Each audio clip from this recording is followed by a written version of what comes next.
देखिए issued of share में ये कुछ ऐसे टाइप के प्रश्न है जो पूछे जाते हैं, जिसको बनाने में स्टूडेंट को बहुत सारी समस्या होती है, लेकिन काफी सरल है। आप समझ के देखिए कि कुछ भी हम किसी को पेमेंट लेते हैं, मान लेते हैं हम किसी को 20,000 रुपया लिए हैं, उसको 17,000 रुपया दे दिए और बैलेंस जो बचा हुआ पैसा उसको इक्विटी शेयर हम दे दिए, तो मान लेते तो 17 दे दिए तो और 3,000 रुपया और हमको देना है ना। उसी टाइप का ये क्वेश्चन एक तरह से लेन देन ही है।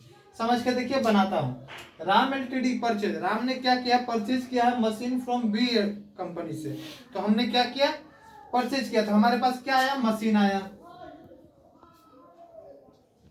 मशीन अकाउंट डेबिट कितने का आया है, 40,000 रुपया का।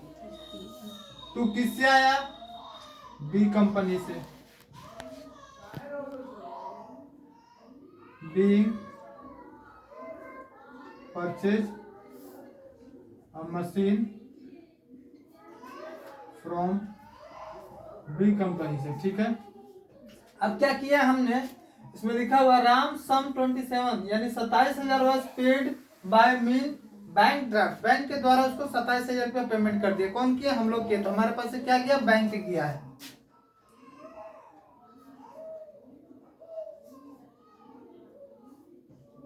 किसको देना है, बी कंपनी को।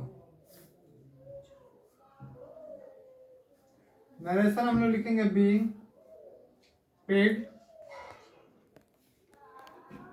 मनी बाय बैंक लिख सकते हैं। अब देखिए आगे क्या लिखा हुआ है, बैलेंस ड्यू यानी जो पैसा बच गया, यानी हमारे पास कितना पैसा बच जाएगा, 40,000 का हमने किसी से खरीदा है, 27,000 पेमेंट कर दिया, तो और 13,000 रुपया उसको हम लोग को देना होगा। Due issue to equity share 10 inch, 10 रुपया वाला हमने उससे क्या किया, इक्विटी शेयर दे दिया। तो हमारे पास से क्या गया, गया वो आप जानते करते हैं 2 में लिखा जाता है क्रेडिट। किसको जाएगा, बी कंपनी को। बीइंग बैलेंस मनी पेड क्या, इक्विटी शेयर। अब निकालना होगा कि कितना शेयर देना होगा, तो नंबर ऑफ शेयर के लिए मैं वर्किंग नोट कर देता हूं ताकि आपको आसानी रहे। Number of share equal to amount कितना ड्यू है, 13,000 रुपया है। 10 रुपया का इक्विटी शेयर देंगे यानी उसको हम 1,300 शेयर दे देंगे, तो उसका पेमेंट क्लियर हो जाएगा। तो हमारे पास इक्विटी शेयर कितना गया, 1,300। एक टिकट का दाम 10 रुपया, तो हमने उन्हें 13,000 रुपया पेमेंट कर दिया। किसको, बी कंपनी को।